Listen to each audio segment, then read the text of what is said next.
sportbusiness.club, le podcast du marketing sportif. Bruno Fraioli. Bonjour, c'est un podcast un peu particulier que je vous propose aujourd'hui en immersion dans la caravane du Tour de France.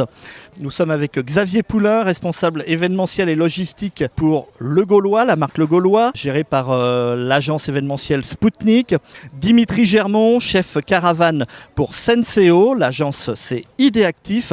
Et Nicolas Roujon, chef caravane pour Tourtel Twist et l'agence c'est l'usine. Bonjour messieurs. Bonjour. Alors déjà, nous sommes à Nogaro, dans le Gers, terme de l'étape 4 du Tour de France 2023. Nous sommes sur le parking caravane situé sur le circuit routier, enfin à côté du circuit routier de Nogaro. Vous êtes arrivé quand même avec un petit peu de retard, hein. J'ai quand même un petit peu attendu. Qu'est-ce qui s'est passé ? Ce qui s'est passé, c'est que chaque étape du Tour de France est différente. Et là, la caravane a été régulée en vitesse plus lente parce que la course ne roulait pas tout simplement. Et donc ASO garde toujours un écart entre l'arrivée de la caravane et l'arrivée de la course. Dimitri ? Oui, ça peut arriver et c'est très bien car aujourd'hui c'était une première étape où il y avait tous les dispositifs. Donc c'est très bien que la course ne roule pas très vite et comme ça on a pu s'adapter tranquillement. Ouais, c'est histoire de ne pas avoir trop d'écart quand même entre la caravane et puis le passage des coureurs. Quel est votre rôle, vous, en tant que chef caravanier dans la caravane, Nicolas Roujon ? Écoutez, notre rôle en tant que chef caravanier, c'est d'amener finalement les caravaniers du point A au point B, donc du grand départ jusqu'à Paris. Et tout au long du Tour de France, on les emmène de l'hôtel jusqu'au point de départ. On a un rôle un peu plus important après pendant l'étape, puisque on régule notre distribution, la distribution de nos différents goodies. On régule notre vitesse par rapport aux autres caravaniers de façon à ce que la caravane soit assez homogène et qu'on n'ait pas trop d'écart entre les différentes marques. Xavier Poulain, comment vous définissez votre rôle ? Moi, mon rôle, c'est d'être le chef de projet, le chef d'orchestre et que le Tour de France se passe le mieux possible pour tout le monde. Et mettre en avant quand même la marque bien sûr, Le Gaulois. On va dire, en tant que chef de projet, il y a trois grandes composantes dans le métier. C'est de mettre en musique ce que le marketing de la marque souhaite faire. Deuxièmement, c'est hyper important d'avoir un référent de la marque présent tout au long du Tour de France, parce que sur le Tour de France... Vous êtes extérieur, hein, vous. Moi, je représente le groupe LDC, qui est propriétaire de la marque Le Gaulois, donc je suis le client. Et le troisième point, c'est qu'on a également, en plus de la caravane, d'autres dispositifs, notamment on invite des clients, et c'est de s'assurer que tout fonctionne bien. Parce que, comme vous l'avez dit, aujourd'hui, on a eu une régulation qui a changé, il aurait pu y avoir un incident sur le parcours. Des fois, on a quelques secondes pour prendre la moins mauvaise décision sur le Tour de France. Une grosse responsabilité, donc Dimitri Germont. Oui, également pour compléter les informations de Nicolas, il y a aussi le rôle en amont et après les étapes où il y a un gros travail avec des équipes de logistique, c'est-à-dire les chauffeurs porte-chars, les chauffeurs de poids lourds pour les goodies et aussi le management en dehors des étapes, le soir, être bienveillant, s'occuper de toute l'équipe pour qu'il y ait la bonne humeur et les départs moteurs. C'est une équipe plutôt jeune en plus. Ouais. Donc on a un rôle, je pense, on doit gérer 24 sur 24 les équipes. Alors dans cette caravane, chacun a sa place. Il y a quoi, je crois, une quarantaine de dispositifs, de marques différentes. 35 je crois. Exactement. Donc, quelle est votre place pour Le Gaulois ? Alors notre place au sein de la caravane, donc nous on est en début de deuxième quart, c'est qu'en fin de compte la caravane est coupée en 4. Ça nous permet de nous retrouver sur l'itinéraire et chacun a toujours la même place. Senseo est positionné dans le 4e quart. Pratiquement à la fin. Pratiquement à la fin, mais pas de problème. Et pour Tourtel Twist ? Nous, on est en 4e position, donc tout à l'avant avec une distribution un peu particulière, puisque nous, on distribue de la main à la main. On n'est pas très nombreux à faire ce genre de distribution-là, et donc on a besoin d'avoir une régulation relativement régulière. Qui définit d'ailleurs la place ? C'est vous qui négociez, il y a une place meilleure qu'une autre dans la caravane ? Les places sont différentes, alors ça dépend notamment du type d'objets à distribuer. Il y a des obligations contractuelles, on va prendre l'exemple du maillot jaune que tout le monde connaît. contractuellement, le maillot jaune est le premier. Donc LCL est premier et tous les ans, il ne se pose pas la question de sa place. C'est le premier. Après, chaque marque peut faire des demandes à l'organisateur, à ASO. Et par exemple, cette année, Orangina, qui est arrivé le dernier sur le dispositif, mais distribuant également des produits de la main à la main, a été mis en dernière place parce que c'est une place où ce type de distribution est plus facile. Et Tourtel Twist, qui fait exactement cette même distribution, le même produit, on ne pourrait pas avoir ces deux dispositifs l'un à côté de l'autre. Donc d'avoir un au début et un à la fin, c'est très très bien. Pour Senseo, vers la fin, c'est aussi un choix? C'est peut-être un choix, mais ça ne nous pose pas de problème. On est visible autant que les premiers et il y a une bonne ambiance, surtout en fin de caravane. Les spectateurs sont toujours aussi heureux et on apporte quelque chose de plus en plus, donc pas de problème pour la position. Au contraire. Nicolas Roujon, quel message vous voulez faire passer? En gros, la caravane publicitaire, c'est un écran publicitaire avec différents spots. Le spot Tourtel Twist, quelle histoire il doit faire passer?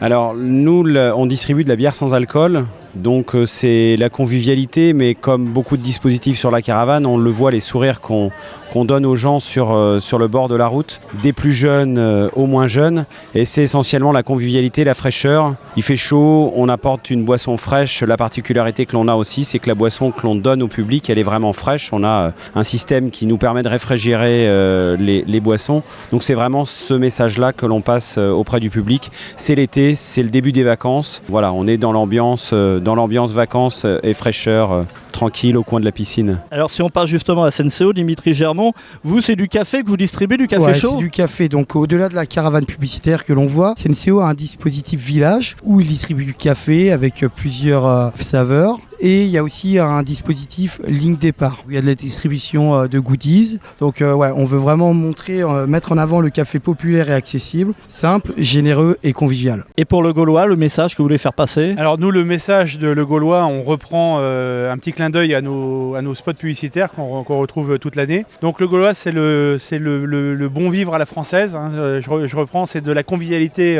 également. Par contre, nous, contrairement à Tourtel Twist et à Senseo, on ne peut pas faire déguster nos produits aux personnes au bord de la route. On aurait un problème de chaîne du froid, de sécurité alimentaire. Donc nos petits goodies, en fin de compte, embarquent tous un bon de réduction pour que les spectateurs du bord de route puissent retrouver nos produits avec une réduction dans leur magasin préféré. Sportbusiness.club, le podcast du marketing sportif. Il y a évidemment dans la caravane publicitaire des règles, des règles de circulation évidemment pour la sécurité, mais également des règles générales pour donner les cadeaux. Comment ça se passe? D'abord, vous distribuez des cadeaux. On va refaire un petit tour. Nicolas Roujon pour Tourtel Twist. On l'a déjà dit, donc c'est des petites canettes avec un système donc réfrigéré. C'est on ça. Distribue des petites canettes en effet de 25 centilitres réfrigérées et des bobs. Pour Senseo? Donc nous, durant tout le tour, l'objectif c'est de distribuer 500 000 goodies.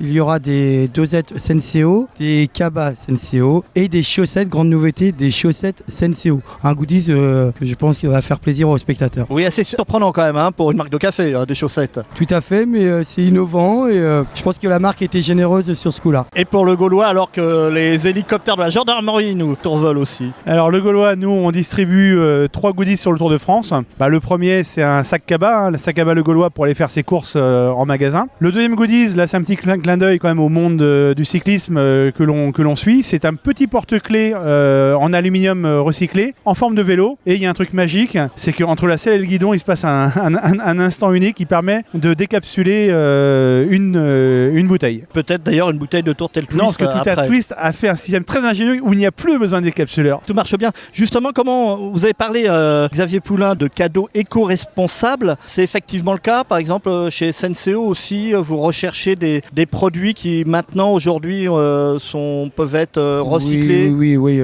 La marque veut être éco-responsable. Donc je sais qu'au village, il y a des éco-cups, des goodies, c'est biodégradable. Ils essayent de faire au mieux. Pour Tourtel Twist aussi, c'est pareil. La boisson se boit, donc naturellement, c'est quelque chose d'utile. Et je pense que c'est ce que cherche aussi l'ensemble des marques sur le tour, c'est d'avoir le cadeau utile. Ce qui n'était pas forcément le cas avant, mais aujourd'hui c'est utile. Le bob, il y a du soleil soleil, on le met sur la tête comme couvre-chef. La boisson, on la boit et la canette, elle est recyclable, donc la chaîne est bien fermée. On va rester avec vous justement, Nicolas Roujon, parce que je pense que parmi vous trois, vous avez le produit peut-être le moins facile à distribuer, une canette. Il faut la passer de la main à la main, c'est cela, c'est des règles que vous avez. La canette, on la passe de la main à la main, en effet, et la distribution de canettes, on peut la faire jusqu'à 25-27 km/h maximum. Ça va vite quand même, Au-dessus non ? de 27 km/h, les distributeurs, si vous avez l'occasion de suivre une étape, c'est des gens qui sont très très agiles, qui arrivent à avoir de l'interaction avec le public. Et justement, quand on distribue de la main à la main, on transmet vraiment quelque chose au public. C'est-à-dire que le distributeur, quand il va distribuer sa canette, il va voir du regard le public qui a bien fixé la canette du regard et il ne lâche la canette que si la personne l'a bien prise. En effet, tout ça à 25 km/h, donc c'est quelque chose qui va très vite. Mais on était sur notre première étape aujourd'hui puisqu'on n'a pas fait l'Espagne. C'était la mise en place. C'était la mise en place. On a la moitié du dispositif où on avait des anciens et l'autre moitié où c'est des nouveaux. Mais c'est aussi ça l'intérêt, c'est d'avoir du tuilage. Et je pense qu'en début d'étape, on avait quelques petits couacs. En fin d'étape, il y avait beaucoup moins. Sinon, oui, la canette tombe par terre. Mais le but, c'est qu'il y ait le moins de canettes possible par terre. Vous pouvez les jeter directement, vos cadeaux, non ? Alors le Gaulois, oui. Quand on dit jeter, il y a des règles aussi. On peut les lancer avec des règles de sécurité. En fin de compte, il y a deux grandes techniques pour lancer un goodies. La règle numéro 1, il ne faut pas que le goodies revienne sur la route. Et surtout, il ne faut pas que le spectateur vienne à la route. Donc soit... Tout ça, évidemment, pour une raison de sécurité. Tout à fait. Parce la qu'il y a sécurité, les autres véhicules qui arrivent derrière. Exactement. Donc soit on claque avec un effet frisbee le goodies au pied du spectateur, mais quand on peut le faire... frisbee. Et voilà. Quand on peut le faire et que le goodies le permet, on le lance au-dessus des spectateurs pour les éloigner de la route. Ils vont chercher le goodies en s'éloignant de la route. C'est l'idéal. Dimitri Germont, pour Senseo, c'est également la même règle. Comme je disais, il y a 3 goodies que l'on lance en fonction du vent. Les deux aides. En fonction du vent ? Ouais, en fonction du vent. Si les deux aides, ça revient plus facilement. Donc nos hôtesses vont distribuer des sacs cabas et des chaussettes que les deux aides. Comme ça, on peut s'adapter pour que la sécurité, qu'il n'y ait pas de problème pour Senseo. Les choix des cadeaux et justement de distribution, c'est vous qui les faites ? C'est vous les patrons qui décidez ? C'est le client Senseo et l'agence Idéactive qui nous impose après et on en parle à la fin du tour. Sur les zones où distribuer, c'est ça ? C'est-à-dire, vous distribuez pas continuellement du début à la fin sur une étape. Il y a des zones où vous distribuez peut-être plus que sur d'autres. Oui, parce qu'en fonction du monde, il y a des points stratégiques, mais ce sont les hôtesses qui décident à quel moment il semble bon de distribuer. Vous avez des choix, vous, de zones peut-être à distribuer ? C'est aussi le rôle du chef caravane. Alors, certains dispositifs ont des dispositifs amont qui peuvent donner des indices. Attention, à tel endroit, il y a beaucoup de monde. C'est-à-dire une personne qui est en amont et qui va dire on arrive dans le village, il y a du monde. On n'en a pas, je pense pas que vous en ayez vous aussi, mais on écoute ce qui se passe à la radio. On a un peu d'expérience aussi sur le Tour de France. Amaury Sport Organisation vous donne des conseils ou des infos ? Parfois, quand on est en montagne, en effet, on a des informations, notamment pour l'école. Attention, il y a beaucoup de public. Attention, il y a peu de public, ce qui fait qu'on régule.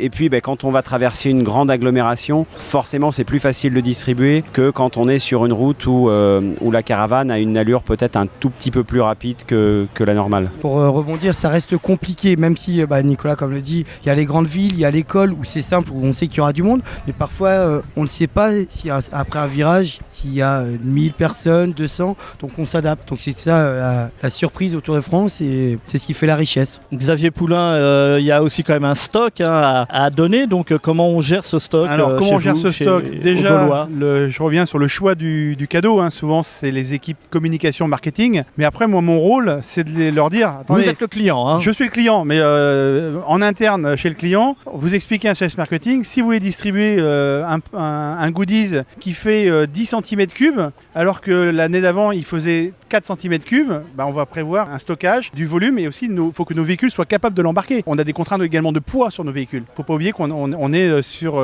des règles de routière. Et évidemment à 2 gabarits parce que les véhicules ne passent pas partout. Les chars aussi doivent être adaptés. Alors les chars, oui, sont adaptés à SO, à un cahier des charges. En hauteur, la hauteur maximum a été à 3,90, 3,95 parce que la plupart des ponts max font 4 mètres ou 4,40. Mais un véhicule haut, à certains moments, on aura des dérivations. On ne va garder que les véhicules de moins de, mettons, 2,50 mètres. Sportbusiness.club, le podcast du marketing sportif. Gaulois, Senseo, Tourtel Twist, ce sont des dispositifs de plusieurs véhicules et évidemment des équipiers, des équipières. On va commencer par vous, Xavier Poulain, pour le Gaulois. C'est combien de personnes, combien de véhicules? Alors, l'équipe Le Gaulois sur le Tour de France, c'est une équipe de 20 personnes. J'ai 8 véhicules sur la caravane. C'est un gros dispositif, je crois que c'est le deuxième. C'est le deuxième, après Leclerc. Après Leclerc. On a 8 véhicules, nous, nos 8 véhicules distribuent. Et surtout, on a des véhicules imposants. C'est pas du VL stické. Nous, ce sont des Capstar qui ont été modifiés, qui ont de l'empattement, du porte-à-faux. Donc, ce sont des gros véhicules à emmener. Et donc, chaque véhicule, il y a deux personnes, un conducteur et un distributeur. J'ai mon premier véhicule, il y a le chef caravane en plus un animateur. Et j'ai également mon chef de projet qui est au sein de la caravane pour s'assurer que tout fonctionne bien. Dimitri Germont, pour Senseo, combien de véhicules et combien de personnes? Donc sur la caravane, on dispose de 5 véhicules. Donc la grosse nouveauté cette année, c'est un quad qui est transformé en cafetière, donc belle nouveauté. Ensuite, il y a une Fiat avec un sachet Senseo pour m'emmener, le chef caravane. Et Senseo a 2 chars, 2 gros chars avec animateur et distributrice. Et pour finir, on a la particularité, on a un char invité. Donc il y a un animateur et des tasses pour accueillir 4 invités. Et pour Tourtel Twist, Nicolas Roujon? Alors nous, au Tourtel Twist, on a dans la caravane 6 véhicules, 4 véhicules de distribution avec un poste à l'avant, un poste à l'arrière, 2 chars d'animation qui font aussi de la distribution mais que de bob, puisque l'animateur est en hauteur et ce serait compliqué de distribuer les canettes. Et on a aussi un dispositif sur les lignes de départ et un dispositif sur les lignes d'arrivée. Oui, où là vous pouvez faire inviter aussi des personnes là sur avec l'apéro vélo. Voilà, avec l'apéro vélo, une sorte de une Rosalie géante où une dizaine de personnes font en effet tourner les pédales, les roues. Et ça fait une équipe de combien de personnes alors? Une quarantaine de personnes. Comment ça se passe d'abord pour le recrutement de ces gens-là, de ces équipiers? Alors le recrutement, c'est pas le chef caravane. Le chef caravane, il est juste là. C'est un CDD d'1 mois. Enfin, en tout cas, pour ce qui me concerne. Moi, je suis embauché par l'agence pendant 1 mois, mais le recrutement, il a été fait par l'agence. Il a été validé par le client, donc par Tourtel Twist. Et après, les recrutements, souvent, ils essaient de prendre des anciens, des nouveaux, de façon à ce qu'il y ait une certaine mixité, des chauffeurs qui aient un peu d'expérience. Il en faut quand même, quand on arrive dans les étapes de montagne. Il faut de l'expérience parce qu'en effet, quand on discute ici ou là, beaucoup de gens s'imaginent que le Tour de France, c'est la fête tous les soirs. Mais je pense que tous les 3, c'est pas du tout l'image qu'on a du Tour de France. En tout cas, moi, c'est mon 17e et j'ai jamais eu cette image-là. C'est l'image que j'avais avant de venir à mon premier. Arrivé au bout d'une semaine du premier, je me suis bien rendu compte que c'était pas ça. On a des journées très très longues. Dimitri comme moi, le matin, on est sur le parking technique très tôt. Donc on a un delta déjà par rapport à d'autres caravanes qui est d'1h30, voire 2 heures de sommeil en moins, puisqu'on a du chargement à faire sur un parking technique avec toute une logistique à avoir et d'autres caravanes n'arrivent que sur le parking caravane. Xavier Poulain, il faut faire le métier, il faut faire bien le job. Ouais, alors pas d'alcool déjà, et pas de nouba. Pas d'alcool sur la journée de travail. 0, c'est la règle et quand vous croisez 12 millions de spectateurs pendant le mois de juillet, c'est la sécurité avant tout. Oui, on va dire c'est un petit peu normal quand même. Par contre, je n'interdis pas à mon équipe de boire une petite bière le soir, un verre de vin au repas. Le lendemain matin, la règle c'est on est à l'heure et on est à 0. Et la deuxième chose, là pour rebondir sur l'aspect des véhicules, nous on a fait le choix chez Le Gaulois d'avoir une caravane 100% routière, justement pour ne pas avoir les contraintes du parking technique. On est capable de tout faire à l'hôtel et d'arriver directement au parking caravane. Et surtout, ça me permet moi d'utiliser mes véhicules aussi à d'autres moments de l'année, sur d'autres événements. Ils sont stockés, ils m'appartiennent, ils appartiennent à la marque Le Gaulois. Ils sont au siège d'entreprise. On peut les sortir pour une course cycliste, pour un événement d'animation de la marque sur un magasin. On a une plaque d'immatriculation, on peut rouler sur la route avec tous les jours. Dimitri Germont, pour Senseo, c'est quoi la moyenne d'âge des équipiers? On peut aller de 70 ans à 22 ans, ce qui est bien parce que, comme disait Nicolas, les anciens, les chauffeurs, on a besoin de sécurité, d'être vigilant et un peu de la jeunesse aussi pour avoir de l'enthousiasme, des sourires au bord des routes. Donc c'est bien, la mixité est très bonne. Et pour rebondir, souvent, moi j'attaque mon 15e tour, j'appelle ça une colonie de travail. Donc colonie parce qu'il y a cette festivité, cette famille que l'on a, et même il n'y a pas que chez Senseo, entre toutes les marques, et ça reste du travail quand même. Le matin, il y a la mise en jambe qui est faite par une marque, par Chris, je crois, tous les matins, là, qui met également dans l'ambiance et qui fait cette communauté. Est-ce que vous avez déjà eu des moments un petit peu, on va dire, chauds, Xavier Poulain? Alors moi, c'est le moment le plus chaud sur le Tour de France, c'était en 2016, je crois. J'avais pas ma caravane au départ. accident sur l'autoroute A7, un dimanche de départ en vacances. Et mon chef caravane n'a pas vu. On est arrivé, on a pris le départ avec un quart d'heure de retard. Heureusement, nos anges gardiens, qui sont les gardes républicains, ont été la chercher. Et donc ce jour-là, tout le monde m'a dit, quand je suis arrivé au village un petit peu transpirant, le Gaulois, vous étiez où? On était un peu bloqué sur l'autoroute. Donc on est parti après Vittel, qui était le dernier à l'époque. Et les gardes républicains nous ont remonté jusqu'à notre dispositif. Donc ça, c'est l'anecdote qui m'a vraiment le plus marqué pour moi. Dimitri Germont, Il y a pour Senseo. souvent eu des moments chauds, par exemple de la grêle, la course qui a été arrêtée ou en fonction du temps, mais le Tour de France s'adapte toujours. Il y a toujours des solutions. Il y a peut-être une bonne étoile sur le Tour de France, donc que ce soit la caravane ou la course. Oui, il y a des moments chauds, mais ça se termine pour l'instant toujours bien. Nicolas Roujon. C'était pas forcément en tant que chef caravane sur le Tour de France, mais j'ai travaillé aussi comme motard régulateur sur la caravane. Et le moment le plus chaud, c'est un incendie en 2018 d'un char qui s'est mis à brûler, qui a été stationné sur le côté, mais la caravane était obligée de s'arrêter et dévier. Et la force qu'a le Tour de France, c'est qu'on a traversé la rocade de Toulouse, qui n'était pas du tout sur le parcours, mais la force du Tour de France a été justement que la caravane puisse se poursuivre. Et finalement, 10 km derrière cet incendie, la caravane a repris son parcours. Personne n'a rien vu, la course s'est passée. Et je pense que c'est ça aussi la force du Tour de France, c'est qu'on est tous solidaires les uns des autres, quelles que soient les familles, que ce soit la caravane, la course, toutes les familles, on est tous solidaires. Si un est en galère, les autres vont les aider. Et on est toujours aux écoutes des instructions que l'on peut nous donner, que ce soit chez ASO ou pour nos propres marques, de façon à ce que la machine avance. On va terminer avec un conseil de chacun. Je suis spectateur du Tour de France, je suis sur le bord de la route, je vois passer la caravane publicitaire. C'est quoi le conseil que vous pourriez donner à ce spectateur pour avoir le maximum de cadeaux? Alors, le conseil, déjà, il est très simple. N'allez pas dans une grosse agglomération. Nos distributeurs, ils sont très très forts. Mais quand vous avez 1000 personnes sur 150 mètres, ils ont beau aller très vite, c'est aléatoire. Vous vous mettez en pleine campagne, dans un virage, un petit peu déguisé, avec un grand sourire. Et là, vous aurez tous les goodies de la caravane. Dimitri Germont. Ouais, je rebondis, il a bien répondu. Le sourire ou les panneaux merci. Ça marche ça, les panneaux?